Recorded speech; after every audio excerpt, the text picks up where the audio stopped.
अस्सलाम वालेकुम। मेरा नाम मलिका साबिर है। मेरा रजिस्ट्रेशन नंबर 21DA48 है। आज हम DSP की लैब 3 करेंगे। टास्क 1 में इम्पल्स सीक्वेंस के नाम से एक फंक्शन सेव करना है। वो हमें ऑलरेडी मैनुअल में गिवन था। पहले हमने फंक्शन को लिखा और फाइल सेव की इम्पल्स फंक्शन के नाम से। हमने इस कोड को पहले लेफ़्ट साइड पे शिफ्ट करना है, फिर उसको राइट साइड पे शिफ्ट करना है। पहले हम सिंपली कोड को जो है रन करते हैं। ठीक है, हम सिंपल हमारे पास जे इम्पल्स फंक्शन आ रहा है और इम्पल्स सीक्वेंस बन रहा है। अब हमने इसको लेफ़्ट साइड पे शिफ्ट करना है। इसमें अब हमने एक और वेरिएबल के को डिफ़ाइन करना है, और एन ज़ीरो में से माइनस माइनस कर देंगे। उसके बाद जो हमने वेरिएबल डिफ़ाइन किया उसकी सिंपल सीक्वेंस में यूज़ करते हैं। हम उससे 3 के शिफ्ट से आगे एडवांस या डिले करेंगे। अभी हम इसको 3 से डिले करते हैं और अब हम इसको रन करते हैं कि हम देख सकते हैं 3 से शिफ्ट डिले आ गया है। और अगर हम इसको एडवांस करना चाहें तो हम एन ज़ीरो से के को ऐड करेंगे। जीरो एन माइनस की जगह हम वहाँ पे प्लस लगा देंगे। ठीक है, फिर जब हम इसको रन करेंगे तो हमारे पास एडवांस हो जाएगा और ये हमारा टास्क 1 हो जाएगा। टास्क 2 में हमने क्या करना है कि इसमें हमें स्टेप सीक्वेंस गिवन है, हमें फंक्शन गिवन है। हम फंक्शन को लिखते हैं, उसके बाद इसके कोड को लिखते हैं। कोड में अब हमने एक डिस्क्रीट और एक कॉन्टिन्यूस फंक्शन बनाना है। डिस्क्रीट के लिए हम सिस्टम का कमांड यूज़ करते हैं। एक्सिस इसलिए डिफाइन किए हुए हैं कि इसमें हम मैक्स और मिन वैल्यू लिख सकें एक्स और वाई की। अब हम जब इस कोड को रन करते हैं, एक कॉन्टिन्यूस के लिए ग्राफ आ रहा है और एक डिस्क्रीट के लिए आ रहा है, और जो सिस्टम पे जो है उस पर हम शिफ्टिंग करनी है। उसके लिए हम एक और वेरिएबल के डिफाइन करेंगे, उसको एन में से माइनस करेंगे। के को डिफाइन करें और एन में से जो है हम इसको माइनस करते हैं तो डिले द ग्राफ। उसके बाद कोड में भी 3 की शिफ्टिंग करते हैं। 3 को नेम दे रहे हैं हम के का। आप देख सकते हैं हमारे पास शिफ्टिंग हो गई है डिले की, और राइट पे शिफ्ट हो गया है हमारा सिग्नल। उसके बाद एक और था कि हमने लेफ़्ट साइड पे भी डिले करना। बस हम ये करेंगे एन ज़ीरो प्लस के करेंगे। तब हम जब इसको रन करेंगे तो ये लेफ़्ट साइड पे शिफ्ट हो जाएगा 3 के शिफ्ट के साथ।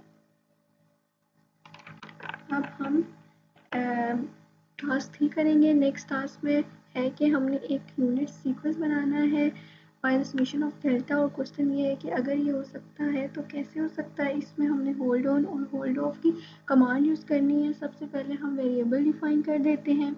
-5 से n2 हम 5 ले रहे हैं और n जो है वो हम n1 n2 तक है। यूनिट स्टेप सीक्वेंस डिफाइन कर रहे हैं। एक सब प्लॉट कर रहे हैं जो हमारे पास 1 और 2 मैट्रिक्स के साथ है। होल्ड ऑन की कमांड हम इसलिए यूज़ कर रहे हैं ताकि हम एक ही ग्राफ पर मल्टीपल इमेजेस प्लॉट कर सकें। अब हम एक फॉर लूप की कमांड यूज़ कर रहे हैं। इम्पल्स फंक्शन बनाने के लिए फॉर लूप लगाते हैं और स्विच फंक्शन लगा रहे हैं। ये हमारे पास स्टेप टाइमर बता रहा है और ये हमारे पास स्टार्टिंग पॉइंट एंडिंग पॉइंट है। जब भी लूप चलेगा एडिशन होगी। यूज़ टाइम इसलिए यूज़ कर रहे हैं ताकि डिस्क्रीट आए तो उसका ग्राफ बनेगा। 0.5 का टाइमर लगा रही है। न्यू इमेज बनेगी उसी ग्राफ के ऊपर। फिर हम होल्ड ऑन ऑफ की कमांड यूज़ करेंगे। फिर हम सब प्लॉट कर रहे हैं और डिस्क्रीट का ग्राफ बना रहे हैं और एक्सिस डिफाइन कर रहे हैं। एक्सिस जो है हम लोग इसकी जैसे हम लोगों ने होल्ड ऑन में की थी ना, इसी तरह होल्ड ऑफ में करेंगे सब प्लॉट और stem N you.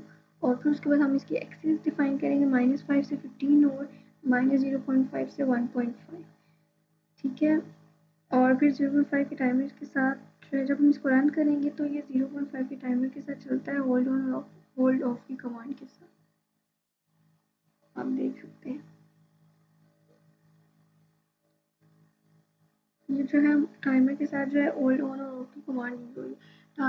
Next task है हमारे पास इवन और ऑड फंक्शन है, उसको यूज़ कर रहे हैं। सिग्नल प्लॉट करना है। सबसे पहले फंक्शन में हमें ये यूज़ करना है, अगर इमेजिनरी पार्ट आ जाए तो वो सिग्नल को एरर देगा और अगर नहीं है तो वो आगे मूव करेगा। फ्लिप आर की कमांड यूज़ करेंगे जो हमारे फंक्शन को फ्लिप करेगा और उसको इवन और ऑड में कन्वर्ट करता है। फॉर्मूला यूज़ कर लिया है। इवन है और ऑड इवन फंक्शन प्लॉट करना है तो प्लस करेंगे, अगर ऑड करना है तो माइनस करेंगे। कोड में जाते हैं, सबसे पहले अरे डिफाइन करते हैं। कोड में जाएंगे तो सबसे पहले हम क्या करेंगे, कोड में जब जाएंगे तो हम सबसे पहले इसकी अरे डिफाइन करेंगे 1 से लेकर 5 तक की, उसकी लेंथ बता देते हैं। स्टार्टिंग 0 है, फिर लेंथ का फार्मूला डालेंगे एक्सपांडेबल। इवन फंक्शन के लिए हम mxe और ऑड फंक्शन के लिए mxo यूज़ करते हैं। स्टेम की कमांड यूज़ करते हैं क्योंकि हम डिस्क्रीट में काम कर रहे हैं। पहले ओरिजिनल सिग्नल प्लॉट करेंगे, फिर सब प्लॉट करते हैं, फिर हम इवन सिग्नल प्लॉट करते हैं, फिर हम ऑड करते हैं और फिर टाइटल भी देंगे। जब हम इसको रन करते हैं,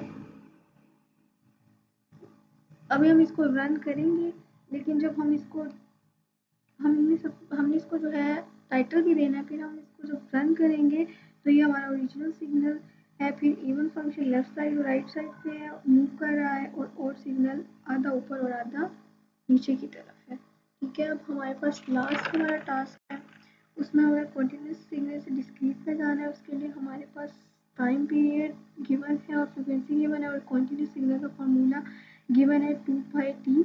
और अब हमने कंटिन्यूस सिग्नल से डिस्क्रीट में जाना है, तो पहले हमने एक इम्पल्स ट्रेन क्रिएट करनी है। इम्पल्स को कंटिन्यूस सिग्नल से मल्टीप्लाई करेंगे तो हमारे पास एक डिस्क्रीट सिग्नल आ जाएगा।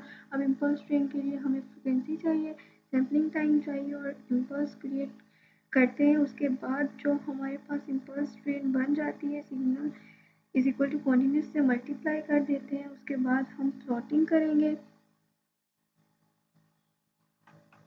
उसके बाद हम जो है वो प्लॉटिंग करेंगे। उसके बाद डिस्क्रीट सिग्नल को करना है। हम स्टेम की जो है कमांड हम स्टेम की भी जो है वो कमांड भी यूज़ करेंगे। कंटिन्यूस प्लॉट भी करेंगे, टाइटल भी देंगे, फिर सब प्लॉट करेंगे।